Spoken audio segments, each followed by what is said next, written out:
Hoje, dia 25, dia de Natal, um dia especial e extremamente oportuno para fazermos uma reflexão acerca do propósito, Propósito maior. Não vou falar do sacrifício, não vou falar da crucificação de Jesus, mas sim do alvo, do objetivo principal. Eu quero que você preste muita atenção em algumas coisas que eu vou falar, que são de total importância. Preste atenção, e por isso estamos aqui, hoje dia 25, Natal, há todo um significado, mas nós vamos trazer aqui o principal, o objetivo principal e o significado principal do sacrifício de Jesus. Então eu quero que você comece fazendo uma reflexão comigo acerca de algumas coisas importantes. Nós temos projetos, nós vemos hoje as pessoas, elas têm projetos de faculdade, de casamento, projetos de uma boa aposentadoria, um bom plano de previdência, se preocupando aí com seu futuro. Mas muitas vezes passa despercebido a coisa mais importante e o que vamos levar, que é, diga comigo, a minha eternidade. O que nós estamos fazendo agora e como nós estamos conduzindo a nossa vida agora vai determinar a nossa eternidade. Como será? Para onde nós vamos? E uma coisa importante que eu quero que fique registrado, muito claro isso na mente de cada um de vocês, é que quando a trombeta soar, o Senhor nos chamar, Ele recolher a sua igreja, ou antes, quando nós nos apresentarmos diante do tribunal do Senhor, eu quero que fique registrado isso na tua mente, que nada, você não vai ouvir nada, absolutamente nada diferente do que você já ouviu. Nada, não tem novidade nenhuma, porque tudo já está aqui. Você sabia que há alguns países, por exemplo, Singapura, que é proibido o porte ou uso de qualquer tipo de droga entorpecente, uso, não só o transporte, ou transportar, carregar e etc, uso, como existe em alguns países que as leis são muito rígidas, e há outros países que é liberado. Dizem que, por exemplo, na Holanda, você pode fazer uso de alguns tipos de drogas, não tem problema nenhum. Então, analise comigo uma coisa importante. Outro dia, inclusive, nós vimos ainda, mas está certo que foi por tráfico, Mas, vamos lá. Imagine um jovem holandês, ele vai descer em Singapura, e quando ele desce, ele recebe uma cartilha. Geralmente se recebe uma cartilha dizendo algumas coisas, fazendo algumas observações importantes do que é permitido, do que não é permitido ali na entrada, no ingresso naquele país. Você recebe aquela cartilha. Mas o jovem ignora aquela cartilha e é pego com entorpecente, com droga.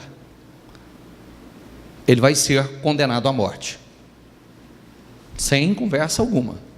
Vai ser, você viu outro dia aí, toda a mobilização do país, está certo, voltando a dizer, está certo que foi por tráfico, mas não tem conversa, o brasileiro foi condenado à morte, não adianta o país, embaixador, não adianta Nações Unidas, não adianta nada, foi condenado, morreu. Quem viu aquilo? Quem viu? Morreu. Então, esse jovem, ele é pego, e aí, diante do juiz, ele diz: não, mas no meu país é liberado.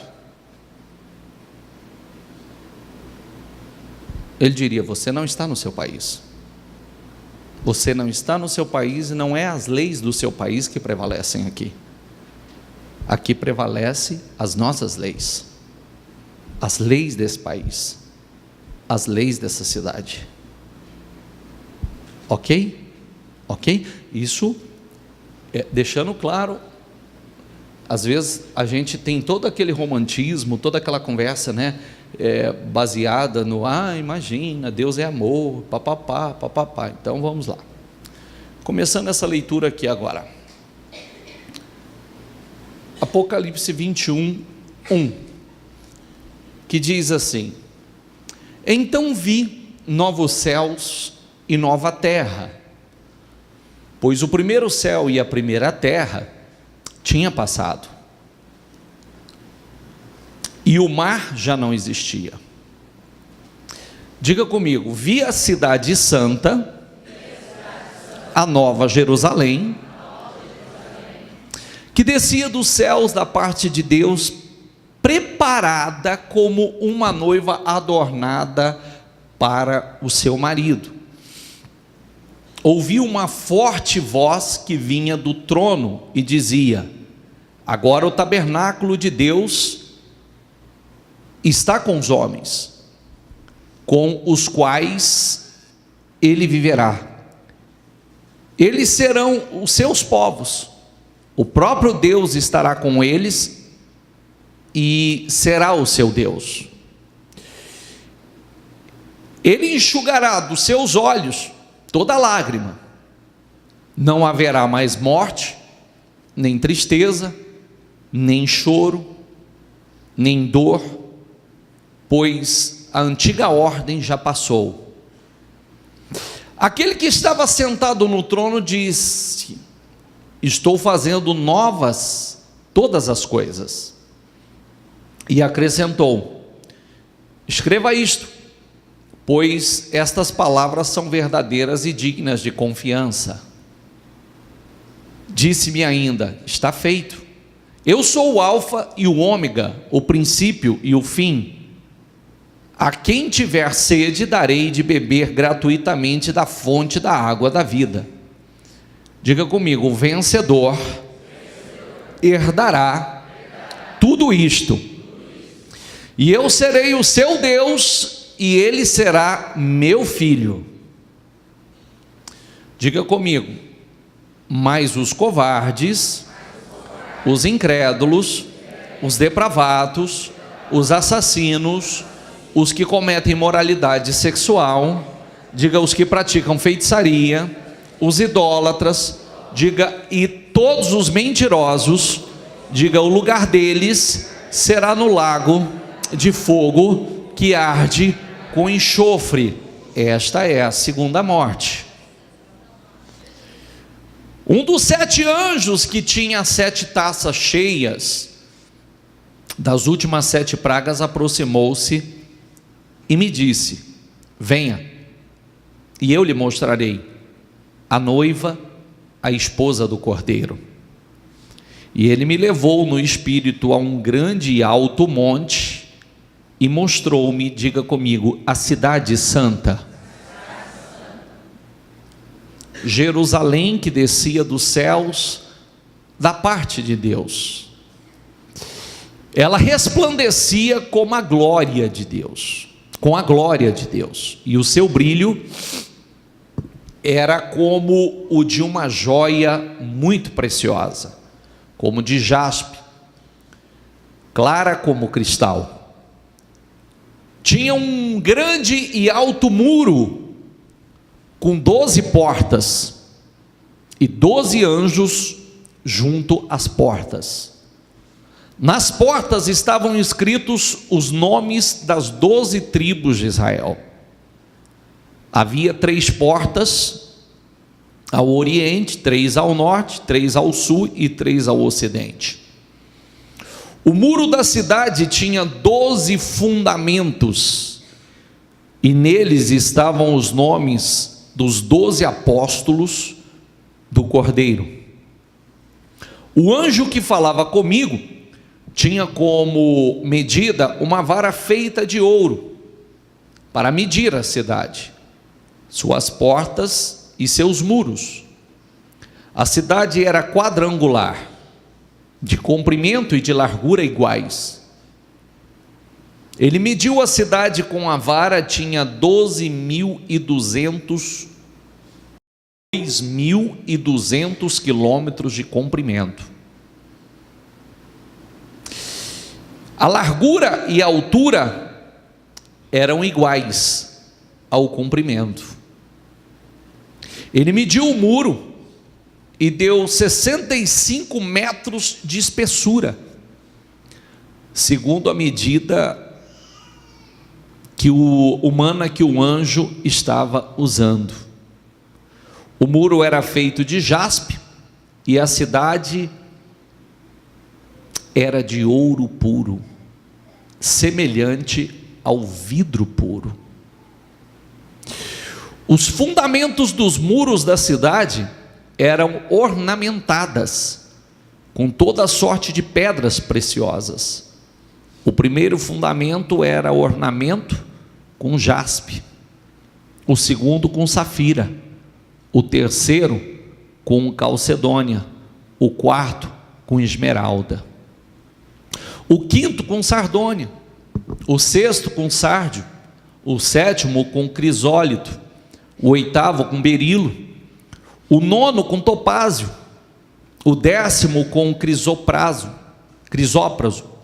o 11º com jacinto e o 12º com ametista. As 12 portas eram 12 pérolas, cada porta feita de uma única pérola.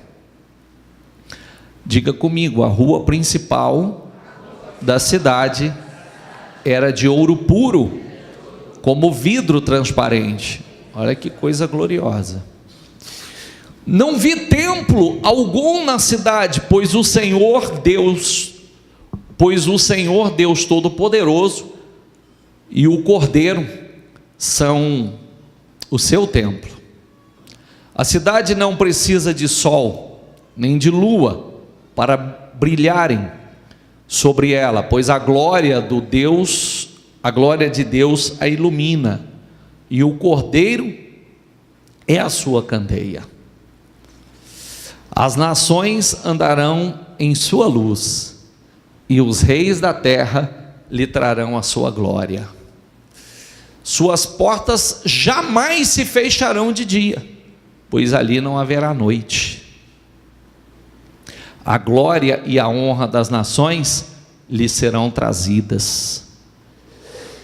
Diga comigo, nela jamais entrará algo impuro, e ninguém que pratique o que é vergonhoso ou enganoso. Diga comigo, mas unicamente aqueles cujos nomes estão escritos no livro da vida do Cordeiro. Nela jamais entrará algo impuro. Todo esse propósito, tudo que nós estamos comemorando, tudo tem um propósito. Na verdade, tudo isso que nós estamos vendo tem um propósito principal, que é isso aqui. É a nossa entrada nisso aqui. É a nossa entrada nessa cidade. é o nome escrito nesse livro, o livro da vida. Nela jamais entrará algo impuro, nem ninguém que pratique o que é vergonhoso ou enganoso, mas unicamente aqueles cujos os nomes estão escritos no livro da vida do Cordeiro. Você entendeu o exemplo que eu dei no início de Singapura e Holanda? O jovem holandês entrando em Singapura? O jovem não adiantaria jamais ele dizer assim: não, mas na minha terra, na minha nação, no meu país, lá é permitido isso. Aqui é permitido muita coisa. Aqui as pessoas podem fazer muitas coisas, mas lá não vai entrar. Então, quanto mais cedo nós entendemos isso, e quanto mais cedo nós entrarmos dentro das leis do Senhor, que a cartilha está aqui, ó. A cartilha está aqui. E nós falamos uma coisa que talvez, na minha opinião, essa semana, nós falamos algo que, na minha opinião, talvez tenha sido uma das mensagens mais importantes. Eu vou falar por mim, que eu já preguei essa semana, que nós falávamos a respeito da graça do Senhor, que a graça do Senhor é a totalidade de Cristo em nós. A graça do Senhor é a unção, o poder para fazermos naturalmente aquilo que jamais poderíamos fazer de uma outra forma. De fazermos naturalmente aquilo que jamais poderíamos fazer de uma outra maneira. A graça é a unção, a graça é o revestimento, a graça é o poder de Deus em nós. A minha graça, Ele nos deu a sua graça, e a graça nos capacita, nos possibilita sermos igual a Jesus, exatamente iguais a Jesus. Fazemos as mesmas obras, o mesmo Espírito. Como nós trouxemos a mensagem, nós falamos: Jesus orou para a multiplicação, nós podemos orar pela multiplicação. Jesus repreendeu a tempestade, nós podemos orar e repreender qualquer tempestade. Jesus orou para curar, aquele que crê em mim fará as obras que eu faço e ainda farão maiores. A graça nos possibilita sermos iguais, exatamente iguais a Jesus. A graça dele, a unção dele, o poder dele. Por isso que ninguém tem desculpa. Ninguém tem desculpa. Mas muitas vezes se fala da graça, se fala da unção, se fala do poder, isso é descartado. Por isso que as pessoas não entendem as coisas, são cristãos fracos, anêmicos, que não ouvem falar desse Deus, mas não tem o Espírito dele. Porque muitas coisas estão à nossa disposição, mas nós não damos o devido valor a isso. E a graça do Senhor é a unção, o revestimento de poder, é a totalidade de Cristo em nós, para fazermos as obras que Ele fez, para sermos como Ele, no caráter, na personalidade, na unção, no poder. É o mesmo Espírito, é a mesma linha de pensamento. Então a graça do Senhor, ela nos capacita para naturalmente sermos isso aqui, ó. Aquilo que não entra aqui, não entra em nós.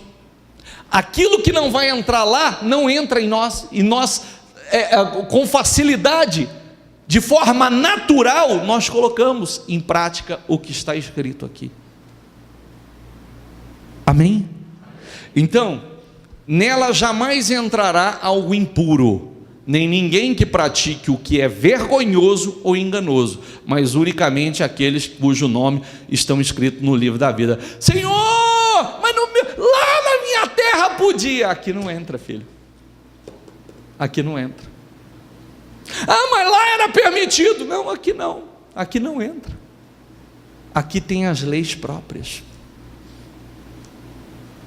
Por isso que quanto mais nós conhecermos isso aqui, mais preparados nós estaremos para entrar lá.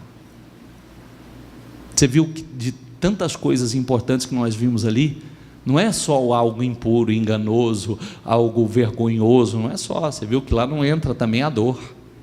Lá não existe dor, não existe o choro, não existe tudo o que nós passamos aqui, também não entra lá. Não é só algo impuro, algo vergonhoso, enganoso. Não, aquilo que causa dor, sofrimento, isso não entra lá também. Isso não faz parte. Amém? Vamos seguir a leitura. Salmo 90, eu vou ler várias traduções que diz assim, ó, diga comigo: ensina-nos a contar os nossos dias, para que o nosso coração alcance sabedoria. Ensina-nos a contar nossos dias e reconhecer quão poucos são. Nos ajuda a gastá-los como devemos. Outra tradução.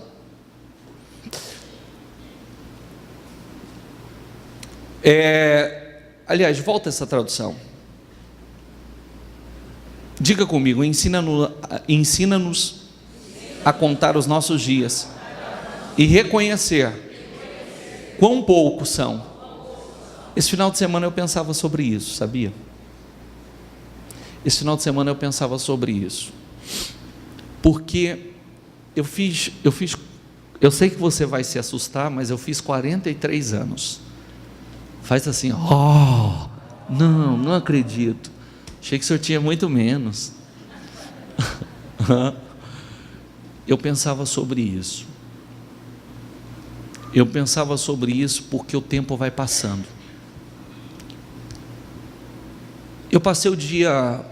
Ontem eu passei com os meus pais.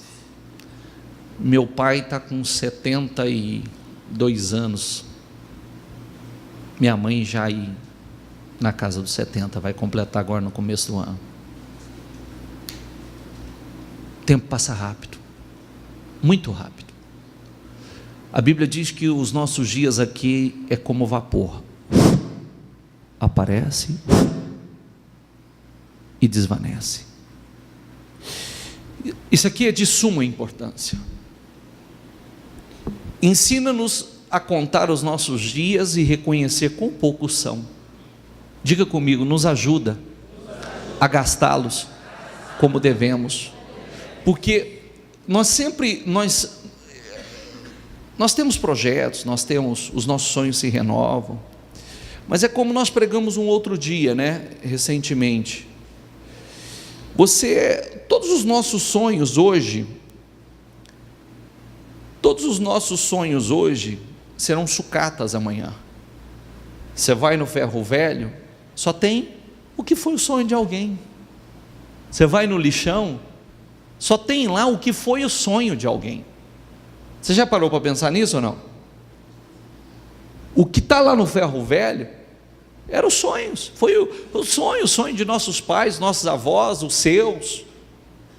Está lá, agora é ferro velho, é sucata. As coisas passam.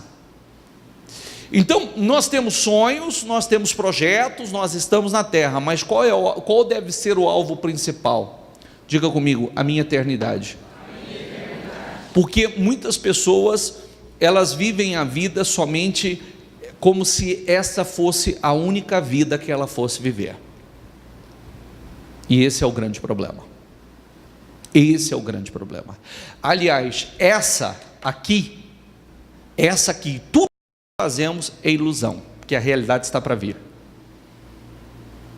Tudo que nós fazemos aqui é passageiro. Tudo.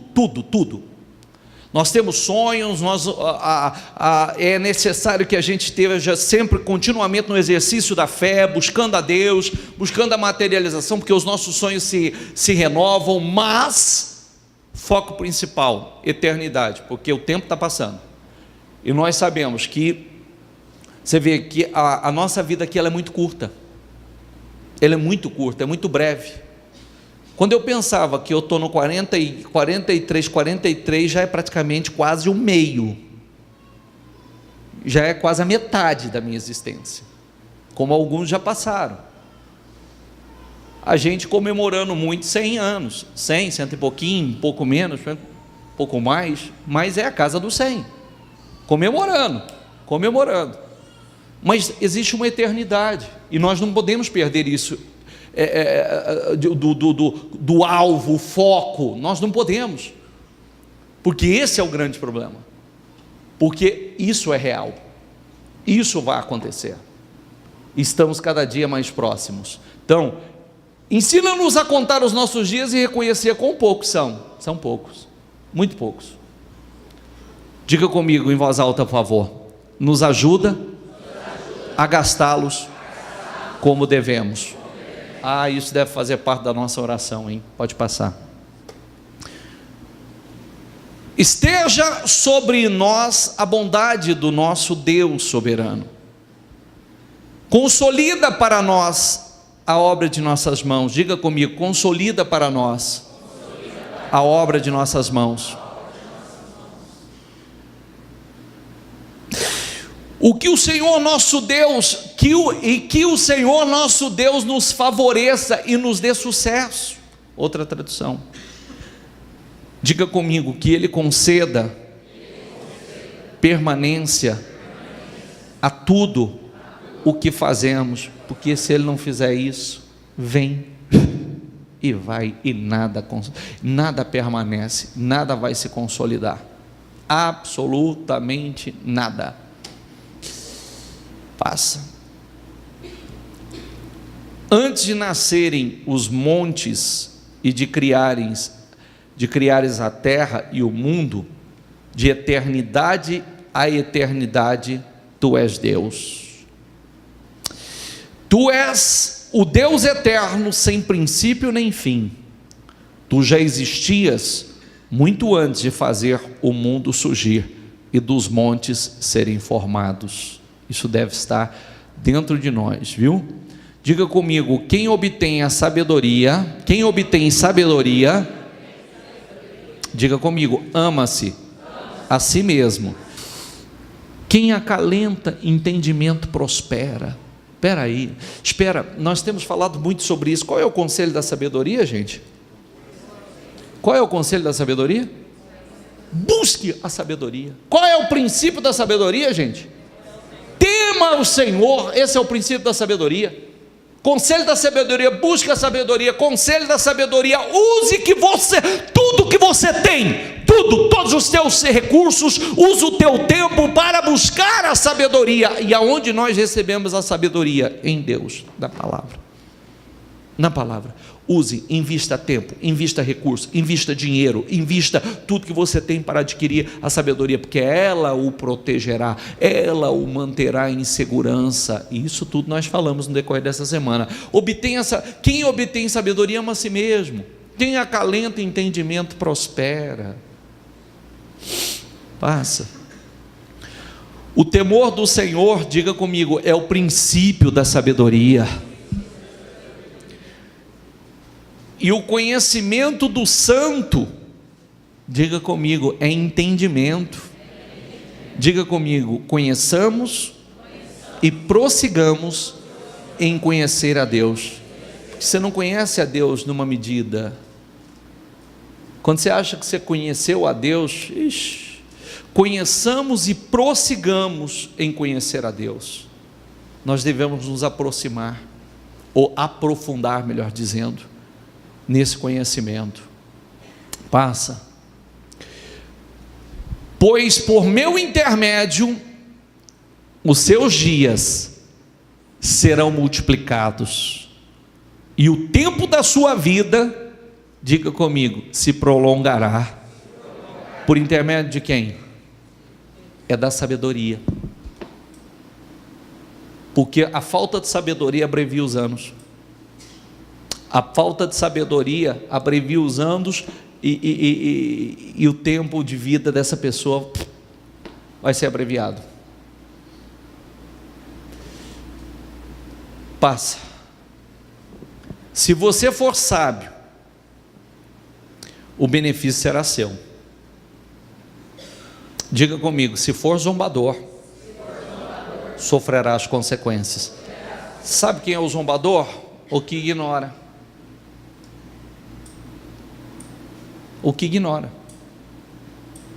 Às vezes a pessoa bate no peito, fala, rosna grosso, se julga sábio. É só vergonha, é só vergonha, é só sofrimento. Se você for sábio, o benefício será seu. Se for zombador, sofrerá as consequências. Ignora. Cada um, né, tem a liberdade, o livre-arbítrio para fazer o que quiser. A insensatez, diga comigo, é pura exibição, sedução e ignorância.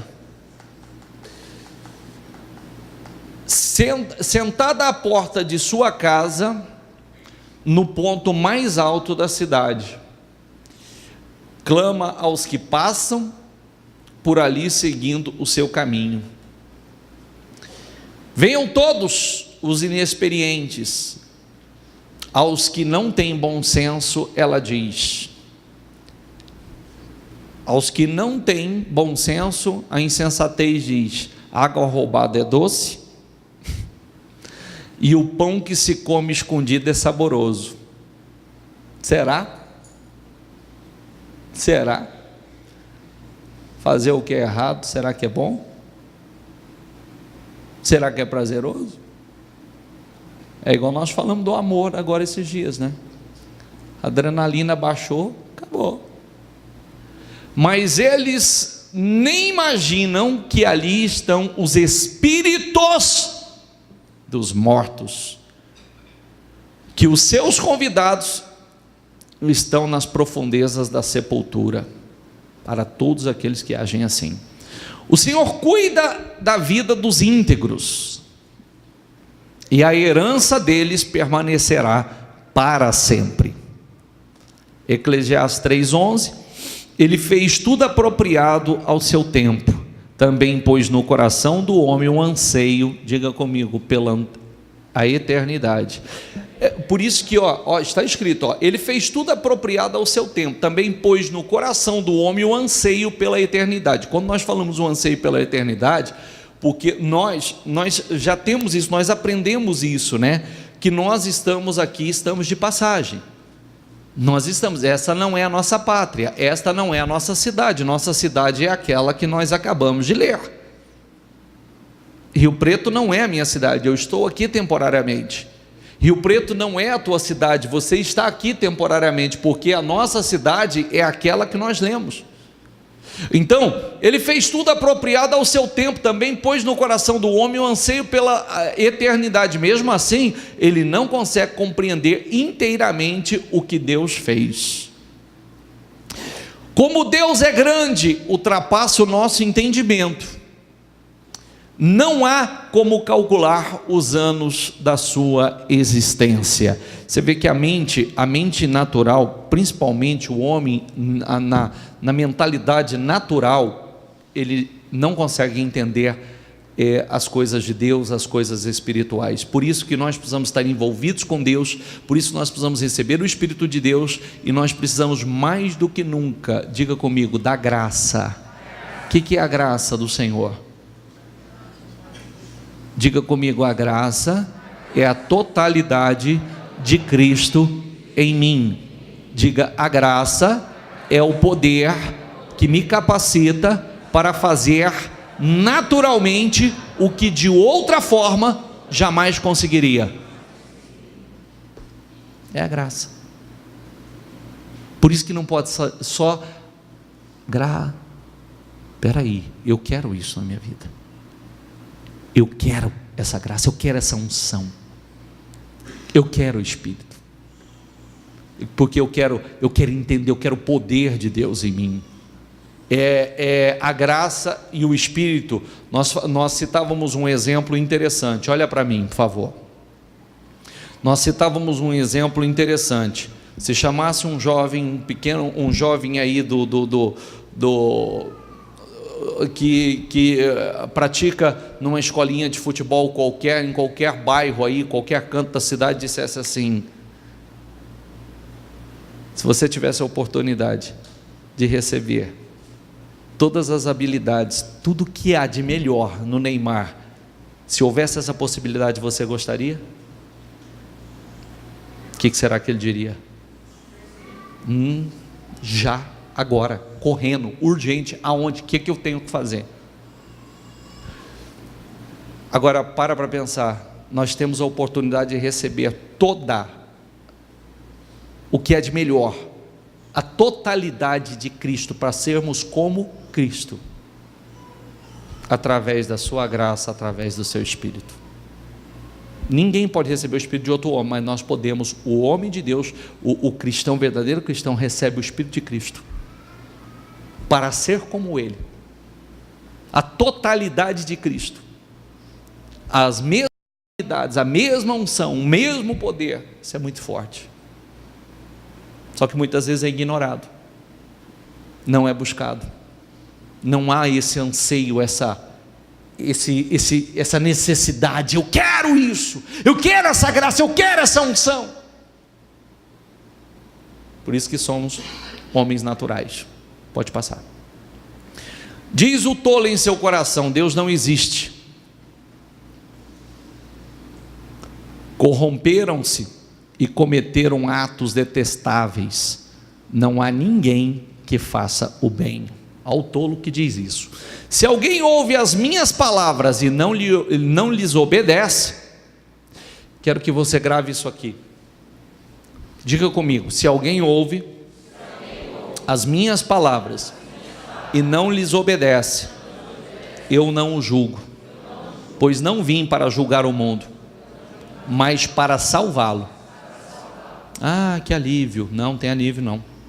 Agora que vem a parte boa. Há um juiz para quem me rejeita e não aceita as minhas palavras. Diga comigo: a própria palavra que proferir o condenará no último dia. O Senhor Jesus não vai julgar ninguém. O julgamento já está aqui, ó. Você entendeu? Não vai julgar. O Senhor Jesus veio para salvar, mas a palavra já está escrita, registrada, estabelecida, e nós seremos julgados pela palavra. Ela é a lei. Lembra que nós temos falado muito sobre isso, que em lei não há sentimento, né? Ah, não sei se eu sinto vontade de fazer ou não fazer. Lei não tem dessa. Lei você cumpre ou você dança. É assim ou não é? Ou você pratica ou você dança. Não tem dessa. Se quiser ignorar uma lei, ignore, mas você não pode ignorar as consequências. Então, é uma lei. A palavra, a própria palavra que proferir, condenará no último dia. Então, não é o Senhor. Quando as pessoas falam: mas acho que Jesus... Não, realmente Jesus veio para salvar, só que a palavra já está registrada, ele só vai obedecer. Isso é igual um juiz. Juiz não cria lei, ele só cumpre, faz com que ela seja cumprida. Entendeu? Amém? Vocês não sabem que de todos os que correm no estádio apenas um ganha o prêmio? Corram de tal modo que alcancem o prêmio. Todos os que competem nos jogos, diga comigo, se submetem a um treinamento rigoroso para obter uma coroa que logo perece, mas nós o fazemos para ganhar uma coroa que... Nós somos como um atleta. Nós somos como um atleta. Quem realmente quer ganhar, analisa a vida de um atleta em época principalmente de competição. Todo o treinamento rigoroso, a disciplina rigorosa, a renúncia rigorosa que é submetido.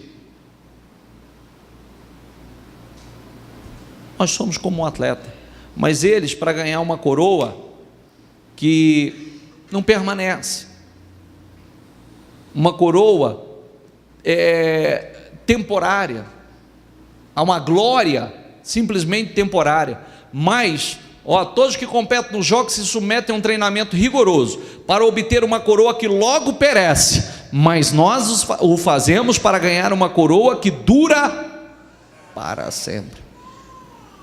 Amém? Sendo assim, não corro como quem corre sem alvo, e não luto como quem esmurra o ar. Não estamos dando burro no vento não, viu? Não estamos fazendo nada sem propósito não. Não estamos correndo aleatoriamente não. Nós estamos correndo com propósito. Tudo que nós estamos fazendo com propósito. Tudo que nós estamos fazendo não é sem propósito, e não estamos dando burro no ar. Tudo isso que nós lemos é para manter o foco. Uma coisa importante: nós estamos aqui, temos sonhos, temos projetos, muitos estão na batalha, cheio de projetos, o projeto os mais jovens querem se formar, os solteiros querem se casar, os com a idade um pouco mais avançada já não vê a hora de se aposentar, alguns já vêm fazendo um plano de previdência. E a eternidade? E o foco da eternidade? Acha, bispo, eu não estou pensando nisso não. Você acha que eu estou pensando em morrer? Eu também não. Eu também não estou pensando em morrer. Não tenho planos para a morte. Porém, o que nós estamos fazendo e como nós estamos fazendo, como nós estamos conduzindo a nossa vida hoje, vai determinar como será a nossa eternidade. Se vamos entrar naquela cidade ou não. Porque se tudo que nós lemos ali estiver em nós, lá tem leis próprias. O que é permitido aqui não é permitido lá. E temos que agora, já, lembrando sempre de uma coisa importante que nós sempre falamos: o reino de Deus começa aqui. Como assim o reino de Deus? É onde Deus tem o seu governo. Como também tem pessoas que já começam a desfrutar de um pedacinho do inferno aqui. Só se conclui depois. A plenitude do reino de Deus e a plenitude do inferno é posterior, mas o reino de Deus e um pedacinho, o reino do inferno também começa aqui. Aonde está o reino de Deus? Aonde Deus tem o seu governo. Nós fazemos coisas e deixamos de fazer coisas por uma questão de fé. Cada ano que passa, eu sou jovem, hein? Eu sou jovem, e eu pensava sobre isso, olhando ainda para os meus pais. Eu pensava, o tempo passa, a gente não vê, o tempo voa, e o nosso plano de eternidade, não é só plano de previdência, não é só plano de aposentadoria, porque isso tudo é passageiro. E o nosso plano de eternidade? Porque uma coisa importante que eu quero deixar claro para você é que quando o nosso alvo está na eternidade, consequentemente as nossas atitudes nos traz todos os benefícios que nós necessitamos terrenos. Porque se o reino de Deus começa aqui, é onde Deus tem o seu governo, é um governo perfeito, tudo é perfeito. Está entendendo o que eu quero dizer? Aonde Deus tem o seu governo, é tudo perfeito. Às vezes a gente olha para a vida da gente e fala: puxa vida, como poderia ser tão perfeito? Só Deus pode fazer isso. Por quê? Porque nós começamos a entrar no reino de Deus agora, já, aqui. Então, eu quero esse dia 25, Natal, é um dia extremamente oportuno para a gente analisar, porque todo sacrifício de Jesus é para isto. Esse é o propósito maior.